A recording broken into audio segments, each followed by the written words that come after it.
अस्सलाम वालेकुम। कैसे हैं आप सब? उम्मीद है आप सब खैरियत से होंगे। अल्हम्दुलिल्लाह मैं भी ठीक ठाक हूँ।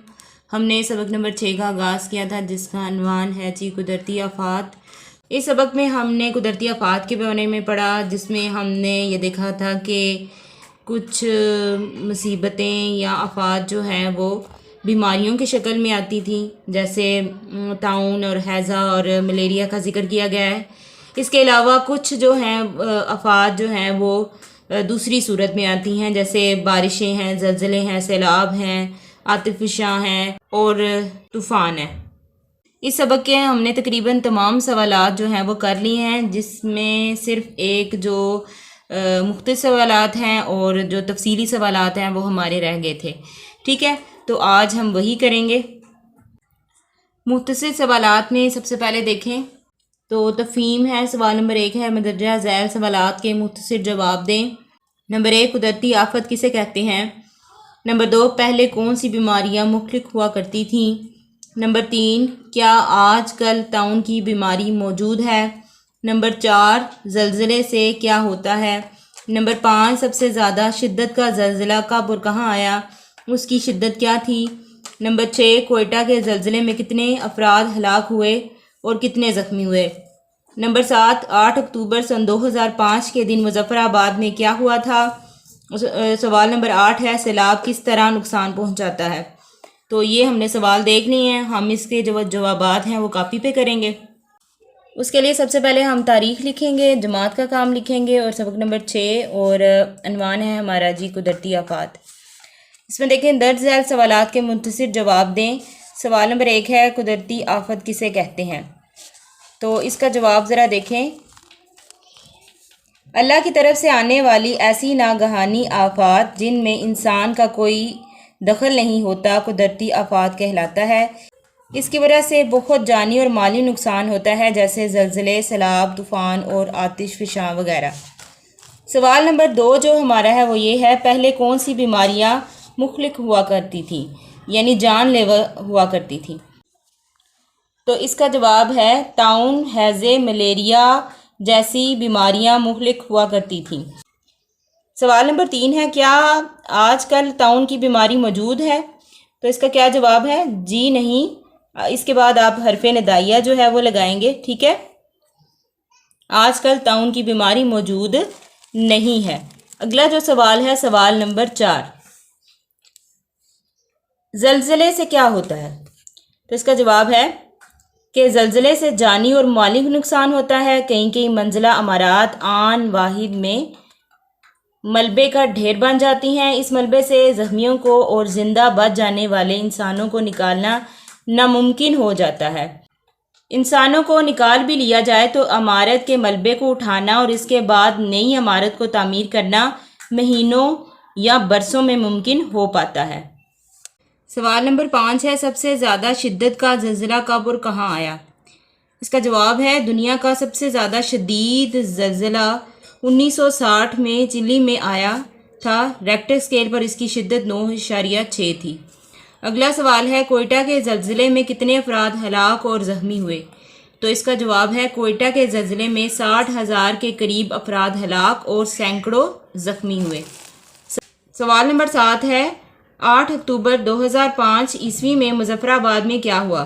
तो इसका जवाब है कि 8 अक्टूबर सन 2005 को आज़ाद कश्मीर के इलाके मुज़फ़्फ़राबाद और मुल्हिका इलाकों में 7.6 शिद्दत का ज़लज़ला आया, जिसकी वजह से 90,000 के करीब लोग मौत के मुंह में चले गए, जबकि 75,000 से ज़ायद अफराद ज़ख्मी हुए।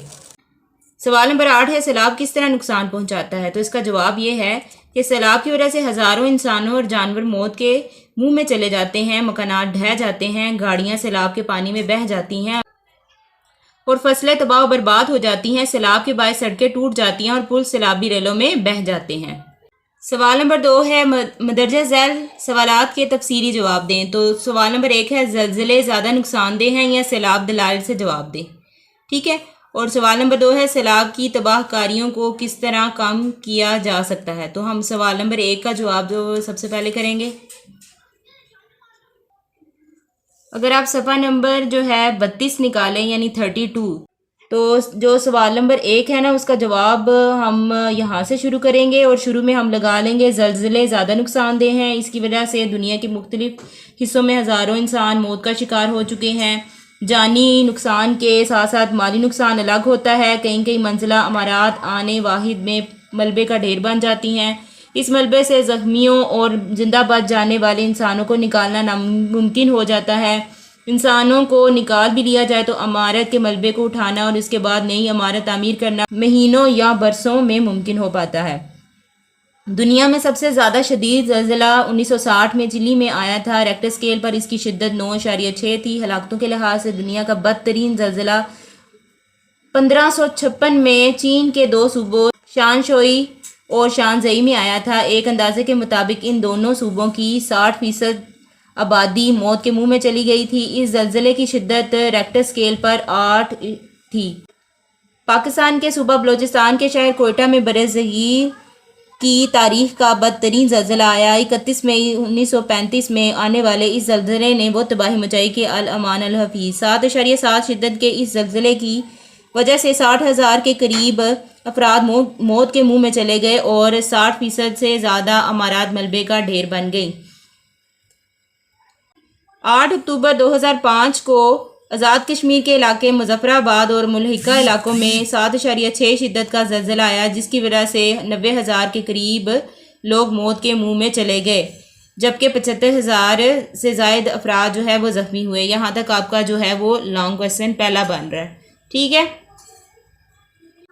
جو سوال نمبر 2 ہے نا کہ سیلاب کی تباہ کاریوں کو کس طرح کم کیا جا سکتا ہے یا اس کو کس طرح روکا جا سکتا ہے، ٹھیک ہے، تو اس کا جو جواب ہے نا وہ پیج نمبر جو ہے وہ آپ 37 نکالیں نا تو وہاں پہ آپ کو مل جائے گا۔ سیلاب ایسی قدرتی آفت ہے جس سے بچاؤ ممکن ہے۔ سیلاب کی زیادہ تر وجہ میں زیادہ بارشیں یا گلیشیئر کا پگھلنا ہوتا ہے۔ اگر ہم دریاؤں کے راستے میں ڈیم یا بیراج بنا لیں، سیلاب کے فالتو پانی کا رخ ایسے علاقوں کی طرف موڑ دیں جو بنجر یا صحرائی ہیں تو سیلاب کی تباہ کاریوں کو فائدے میں بدلا جا سکتا ہے۔ ڈیم میں ذخیرہ شدہ پانی سے بجلی بنائی جا سکتی ہے، جبکہ ڈیم اور بیراج کا پانی ضرورت پڑنے پر دریاؤں نہروں میں ڈال کر پانی کی کمی کو دور کیا جا سکتا ہے۔ تو یہ جو پیراگراف ہے نا اس کو ہم جو ہے وہ سوال نمبر 2 کا جو ہے نام دیں گے، ٹھیک ہے۔ یعنی یہاں سے سیلاب ایسی قدرتی آفت ہے سے لے کے دور کیا جا سکتا ہے تک آپ کا جو ہے وہ سوال نمبر 2 کا جواب ہے۔ اس طرح جو ہے وہ آپ کا یونٹ جو ہے وہ مکمل ہوا ہے۔ مجھے امید ہے آپ کو سمجھ آ گئی ہوگی۔ اگر پسند آئے تو لائک کریے گا، کمنٹ بھی کیجیے گا، ٹھیک ہے۔ مجھے دیں اجازت، اللہ حافظ۔